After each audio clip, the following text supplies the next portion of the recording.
ഇനി ഫോണിൽ അജ്ഞാത കോൾ കാണുമ്പോൾ ആരാണ് എന്ന് ആലോചിച്ച് തല പുകയ്ക്കുന്നത് അവസാനിപ്പിക്കാം. ഫോൺ വിളിക്കുന്നയാളുടെ പേര് സ്ക്രീനിൽ പ്രദർശിപ്പിക്കണം എന്ന പരിഷ്കാരം പരീക്ഷണാടിസ്ഥാനത്തിൽ നടപ്പിലാക്കാൻ മൊബൈൽ സേവനദാതാക്കൾക്ക് കേന്ദ്ര സർക്കാർ നിർദ്ദേശം നൽകി.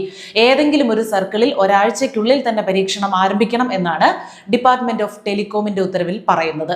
മൊബൈൽ വഴിയുള്ള തട്ടിപ്പ് ഒരു പരിധിവരെ കുറയ്ക്കാൻ പുതിയ പരിഷ്കാരത്തിലൂടെ സാധിക്കുമെന്നാണ് ടെലികോം മന്ത്രാലയത്തിന്റെ പ്രതീക്ഷ. അധികം വൈകാതെ ദേശീയ തലത്തിൽ പദ്ധതി നടപ്പിലാക്കുന്നതിന്റെ ഭാഗമായി പരീക്ഷണാടിസ്ഥാനത്തിൽ തുടക്കമിടാനാണ് കേന്ദ്രത്തിന്റെ നിർദ്ദേശം. കോളിംഗ് നെയിം പ്രസന്റേഷൻ എന്ന് പേരിട്ടിരിക്കുന്ന പരിഷ്കാരത്തിനായി കഴിഞ്ഞ കുറേ വർഷങ്ങളായി കേന്ദ്ര സർക്കാർ ശ്രമം നടത്തി വരികയായിരുന്നു. 60 ദിവസം വരെ ഈ പരീക്ഷണം തുടരും. സിം എടുത്ത സമയത്ത് കസ്റ്റമർ ആപ്ലിക്കേഷൻ ഫോമിൽ നൽകിയിരുന്ന പേരാകും സ്ക്രീനിൽ എഴുതി കാണിക്കുക.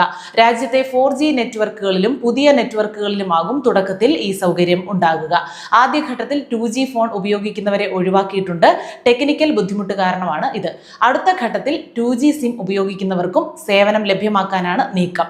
ഫോൺ വിളിക്കുന്ന ആളുടെ ഐഡന്റിറ്റി കൃത്യമായി മനസ്സിലാക്കാനും തട്ടിപ്പ് കോളുകളിൽ നിന്ന് രക്ഷപ്പെടാനും ഇതുവഴി സാധിക്കുമെന്നാണ് വിലയിരുത്തൽ. ഏത് സംസ്ഥാനത്ത് പരീക്ഷണാടിസ്ഥാനത്തിൽ പദ്ധതി നടപ്പിലാക്കണമെന്ന് മൊബൈൽ സേവനദാതാക്കൾക്ക് തീരുമാനിക്കാമെന്ന് ടെലികോം മന്ത്രാലയം വ്യക്തമാക്കിയിട്ടുണ്ട്. ഓരോ ആഴ്ചയും കൃത്യമായ റിപ്പോർട്ട് കമ്പനികൾ നൽകണം. വിദഗ്ധ സമിതി ഈ റിപ്പോർട്ട് പരിശോധിച്ച് ആവശ്യമായ മാറ്റങ്ങൾ നിർദ്ദേശിക്കും. ഇതുവരെ ഫോണിൽ സേവ് ചെയ്ത പേരാണ് സ്ക്രീനിൽ തെളിഞ്ഞു വന്നിരുന്നത്, അല്ലെങ്കിൽ ട്രൂ കോളർ പോലെ തേർഡ് പാർട്ടി ആപ്പുകളിൽ നിന്നുള്ള വിവരങ്ങൾ. ഇതിന് 100% ആധികാരികതയില്ല. പുതിയ പരിഷ്കാരം വരുന്നതോടെ ആരുടെ പേരിലെടുത്ത നമ്പറാണെന്ന് കൃത്യമായി മനസ്സിലാക്കാൻ സാധിക്കും.